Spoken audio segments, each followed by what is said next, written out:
ذلك كان بمهرجان الشعر العربي بلبنان حديثا.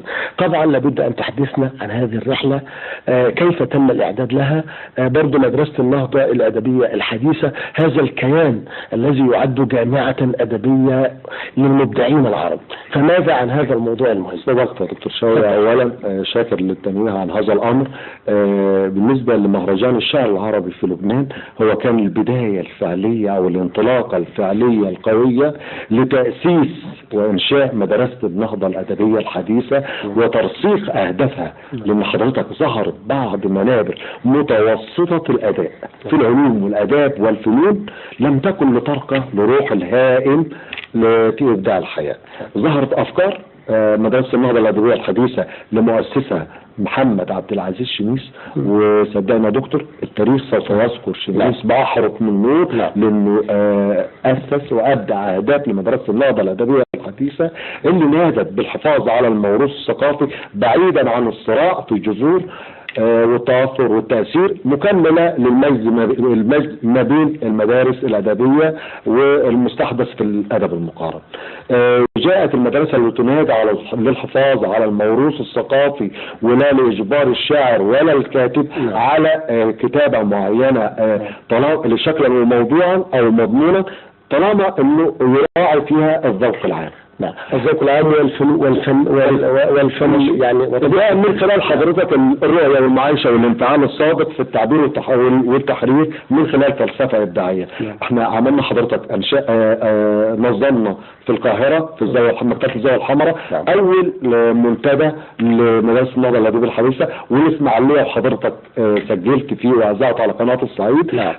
جاءت دعوة الدكتور الكريم بعلبكي برعاية وزارة الثقافة اللبنانية تحتضن مدرسة النهضة الأدبية الحديثة بلبنان الشقيق. تم عمل 4 أمسيات ثقافية في إدلياس وفي الجنوب وطرابلس ومسرح اليونسكو في بيروت.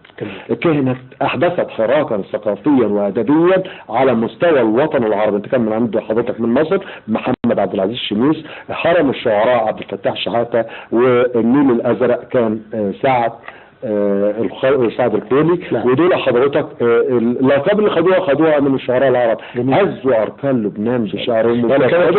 كانت وفود من كل دول. كانت فلسطين نوع عمر، سمية الحمايدة رئيسة فرع مدرسة النهضة الأدبية الحديثة في الأردن، وسفيرة الشعر النبطي ازدهار الطيار.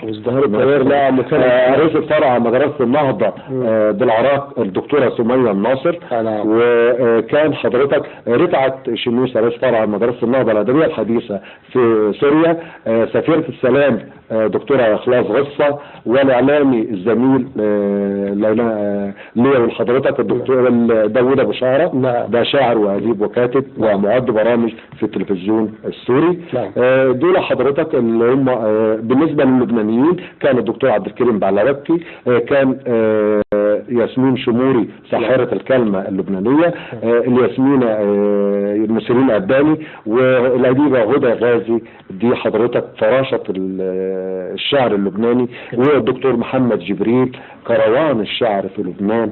مع الأديب والكاتب والفنان والراعي الرسمي للمنتدى الحوار الثقافي الدائم الدكتور عبد الكريم بعلبكي. أحسن ضيافتنا وأحسن استقبالنا، وعمل 4 أمسيات في منتهى الروعة، حدثت حراك ثقافي وأدبي. هنتكلم عن الأمسيات دي، ولكن الأهم اختيارهم لابن النيل والذي يحمل ثمرة هذا النيل أن يكون متحدثا للوفود العربية. أول قاعدة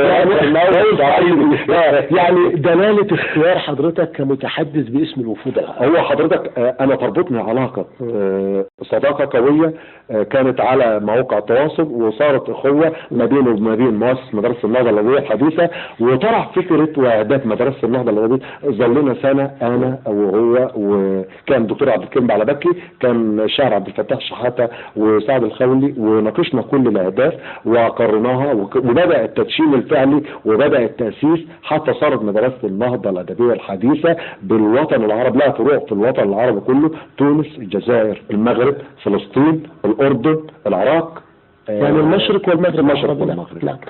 أحدثت حراك ثقافي رهيب، أمسيات رائعة داخل لبنان الجميلة في ضيافة اللبنانيين، حفاوة استقبال لن ننساها، وجمال روح وتعامل ترك فينا لامس شغاف القلب عندنا. نعم. أيضا يعني لمن لم يسافر ولكنه قد يسافر بروحه الآن إلى هذا المحفل الإبداعي الكبير، كيف كانت هذه الأمسيات؟ أعطينا فكرة عنها. هل يعني هذه الأمسيات يعني جعلت في حسبانها التنوع والثراء العربي الكبير؟ أولا هل كانت ملمح خدت كل ألوان؟ نعم. خدت القصيدة ماشي، وخدت الشعر العربية الفصحى مع عبد الفتاح شحاتة، مع سعد الخولي، مع محمد شبيس. خدت الشعر النبطي على لسان سماوي حميد ظهار طيار ماشي حضرتك. خدت النثر والخواطر مع عمر. خدت حضرتك اللون المتميز من الإلقاء والأداء والارتجال مع عبد الكريم بعلبكي، دكتور رائع في الأدب والثقافة والفن والشعر. خد من ياسمين شموري وهدى غازي ونور جزيني والدكتور محمد جبريل، قصائد شعرية في منتهى الروعة هزت الوجدان. كانت فلسطين الحاضر الغائب بقصائدها، كانت القدس، كان كل ما يشغل سواء الحب والمشاعر والصداقة والوطن كان كله في قصائد الشعراء داخل لبنان. في تليفون يعني عزيز على قلبك قوي زي ما هو عزيز على قلبي كمان. معانا استاذ محمد عبد العزيز، مؤسس مدرسة النهضة الأدبية الحديثة، ضيف العزيز علينا. أهلا بحضرتك استاذ محمد. اهلا وسهلا دكتور شاوي. أهلا بحضرتك مبدعنا الكبير. عامل حضرتك عامل ايه يا فندم؟ حضرتك دايما يعني حاضر معنا بألقك الإبداعي وإشراقاتك، والأستاذ أشرف كمان يتحدث الآن عن يعني أنت مؤسس للمدرسة الأدبية النهضة الأدبية الحديثة كملمح بارز من ملامح الإبداع الأدبي، وكيف يكون مجمع وعامل للوحدة العربية إن فرقتنا السياسة قد تجمعنا الأدب والفنون. ماذا عن هذا المؤتمر والمحفل الأخير ملتقى الشعر أو مهرجان الشعر العربي في لبنان؟ أولا أحييكم وأحيي حضرتك وأحيي الأستاذ أشرف كمان، حياكم الله، مسؤول اللجنة الإعلامية بمدرسة النهضة الأدبية وصحفينا الهمام. بالنسبة لمهرجان الشعر العربي في لبنان، كان محصلة للمهرجان الأول اللي تم تدشينه في إسماعيلية في يناير 2016 وفبراير. يعني احنا كنا في آخر يناير كان في الزاوية الحمراء، وكملناه في إسماعيلية. أنا شرفت بوجودي في الإسماعيلية يا أستاذ محمد. طبعا أنا شرفت بحضرتك ويعني الظروف لم تسمح احنا نلتقي يعني، لكن ان شاء الله يعني احنا سعداء دلوقتي، ودي بدايه خير ان شاء الله. ان شاء الله يا فندم. ان شاء الله. اتفضل يا فندم. كيف حدثنا حضرتك عن الاستاذ اشرف يعني اعطانا صوره مشرقه عن مهرجان الشعر العربي في لبنان، وكيف كان التنوع والثراء، وكيف كانت جامعه ادبيه عربيه بالفعل. حدثنا عن هذا المحفل استاذ محمد ورؤيتكم المستقبليه بعد ذلك.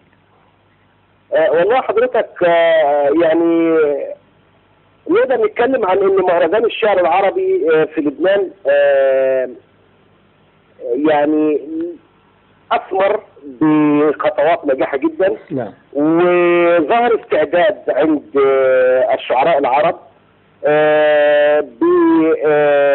بالعولمة الجديدة التي ندعو بها من خلال المدرسة، وهي عولمة عربية لمواجهة العولمة الأوروبية، واتحاد الكلمة العربية شعرا وأدبا ورواية في مواجهة التغول الثقافي الأوروبي في الوسط العربي. جميل. واستطعنا الحمد لله رب العالمين من خلال رحلاتنا الناجحة داخل دولة لبنان أن نبرز ثقافتنا العربية بكافة مشتملاتها، شعر نثري، شعر مقفى، شعر نبطي، ساعد على وصول الغرض الشعري بشكل جميل جدا دون تقيد بأسلوب خطابي معين أو او اسلوب يلائم المحافل او المهرجانات بهذا الشكل، ولكنه كان بمجمله شعرا هادفا. جميل جميل. طب الاستاذ اشرف يمكن يسلم على حضرتك طبعا، ويمكن يسالك على حاجه. اتفضل استاذ اشرف. اتفضل يا فندم. استاذ محمد، ازي صحتك يا فندم؟ ازي الصحه يا فندم؟ مبروك نجاح مدرسة النهضة الأدبية الحديثة والأفكار القيمة اللي تم زرعها في الوطن العربي، ولكن نقول على المرحلة القادمة يا أستاذ محمد، المستمع المصري يحب يعرف المرحلة القادمة بالنسبة للاحتفالات والمهرجانات الأدبية لمدرسة النهضة الأدبية الحديثة. هو احنا وضعنا آليات في اجتماعات الأمانة العامة على هامش المهرجان. نعم. وقلنا انها تقام مهرجانات نصف سنوية في احدى الدول التي يتم ترشيحها من خلال الامانه العامه، يعني لن تتقيد بدولة معينة، ولكن هتكون وفق برنامج واضح ومتفق عليه من خلال الامانه العامه ان شاء الله. بالنسبة للدواوين او بالنسبة لاعمال او نتاج الشعراء، الامانة العامة صدقت اخيرا على طبع ديوان باسم مهرجان لبنان تجمع فيه كافة اعمال الشعراء العرب والمصريون، ويتم توزيعه على جميع الدول. جميل. اللي فيها المدرسة يعني. جميل. بالنسبة برضو للخطط المستقبلية، هيتم ان شاء الله في خلال شهرين، يعني تحديدا بعد العيد الصغير،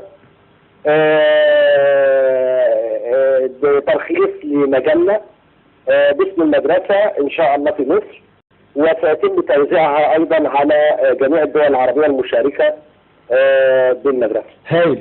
دي اخبار ساره جدا يا استاذ محمد، وبتحرك الراكب في حياتنا، وخصوصا نحن نقول ان المؤسسات الثقافيه غير الرسميه تقدم لنا للمشهد الثقافي يعني ما لا تستطيع المؤسسات الرسميه للاسف ان تقدمه. فانا بشكر حضرتك جدا، وبشكر استاذ اشرف كمان ان هو اتاح لنا الفرصه للتواصل مع حضرتك ولعطاءات مدرسه النهضه الادبيه الحديثه. طب استاذ محمد عبد العزيز مؤسس مدرسه النهضه الادبيه الحديثه، اشكرك شكرا جزيلا، وبنرجع تاني استاذ اشرف لموضوع مهرجان الشعر العربي بلبنان برعايه مدرسه النهضه الادبيه الحديثه. ماذا عن تعاطي الجمهور اللبناني لهذه الفعاليات ولهذه عاشق يعني بكل حرب عن هذا؟ عاشق احتضنونا بشكل متميز، حفاوه في الاستقبال، متعطش هناك تدخل حضرتك المسرح، صمت رهيب، احترام الكلمة، لا تدخيل، لا كلمة، نعم، احترام الشاعر، احترام المنصة، نعم، هناك بيبقى حضرتك تصفر للنقاد، نعم، بعد نهاية المهرجان لا أحد بيلاقي لا حضرتك بتطلع حضرتك على المنصة، بتقول حضرتك القصيدة الشعرية، في نهاية حضرتك المهرجان بيبقى فيه يوجه النقد، ونقد أدبي بناء في صياغة مهذبة ما تحرش ولا تصفر وجه الشاعر ابدا. كان احدث المهرجان لمدرسه النهضه الادبيه الحديثه في اليونسكو، كان اروع مهرجان في الجنوب، رغم ان احنا كنا في الجنوب يعني شويه متخلطين لكن كان من اروع الامسيات اللي تمت في الجنوب، اولا كحشد، ثانيا كقصائد شعرية أبكوا الجميع. أصلا استمرت الأمسية كان مخصص لها ساعتين، استمرت 4 ساعات، والجمهور مش عايز يسيبك. نعم، حفاوة في استقبال المسلمين وأبناء الوطن العربي كله من قبل اللبنانيين. لن ننسى أبدا كرم الشاعر اللبناني خالد موسى اللي استضافنا في منزله. الشعراء كانوا يتهافتوا اللبنانيين تقديم واجب الضيافة لكل شعراء الوطن العربي، تكريم من كل المؤسسات، احتضان وزارة الثقافة للأمسيات ال4. واحنا لما يجينا هنا القاهرة انا كنت اتوقع ان وزارة الثقافة او الكادر الاعلامي يرسل لوزير الثقافة ان في مصريين اتكرمت ويجب تكريمهم حتى لو بشهادة تقدير. انا ارسلت ليه برقية وطالب مقابلته، واتمنى دعمه لمدرسة النهضة الأدبية الحديثة زي وزير الثقافة اللبناني ما دعم تواجدنا وتواجد دول الوطن العربي كله لإحداث حراك على المستوى الثقافي والأدبي. انا بضم صوتي لصوت حضرتك طبعا، واسره لازم الثقافه نعم. يتبنى مدرسه النهضه الادبيه الحديثه نعم. ودعمها في كافه دور الثقافه في كافه ربوع الوطن، تكريم شعراءها، لابد ان تكون هناك لافته. اتصال السيد الرئيس باحمد فضل احدث فرحه وغبطه بجموع المصريين، مش باحمد فضل بس.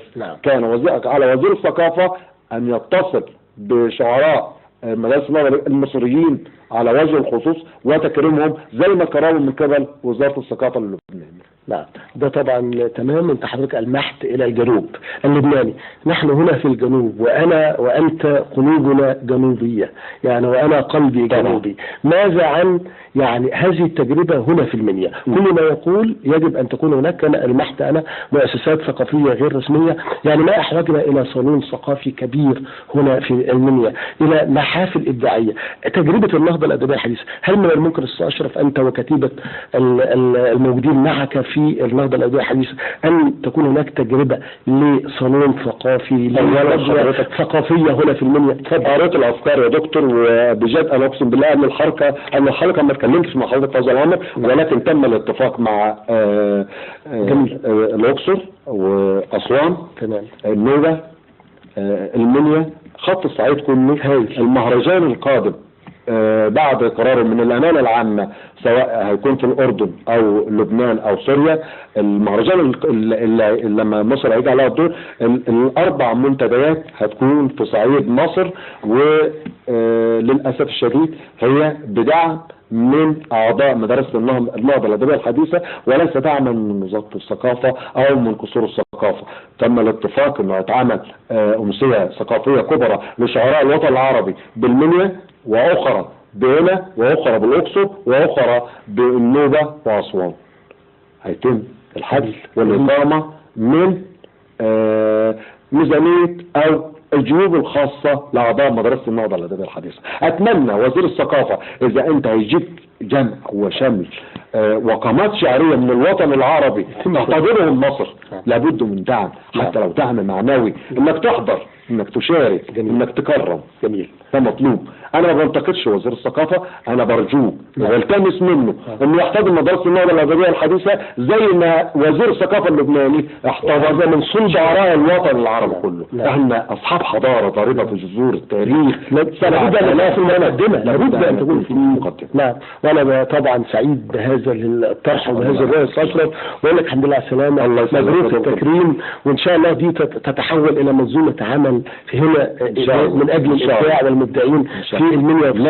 نشكر قناة الصعيد للتنويه الثقافي والسياسي والاجتماعي على كل الموضوعات التي تخص مش شأن المنيا ولا شأن اقليم الصعيد بس، بل شأن مصر كلها. وهذا هو العشم او التعشم في قناة الصعيد على ايدين اساتذه وافاضل اعلاميين نجلهم ونقدرهم ونحترمهم.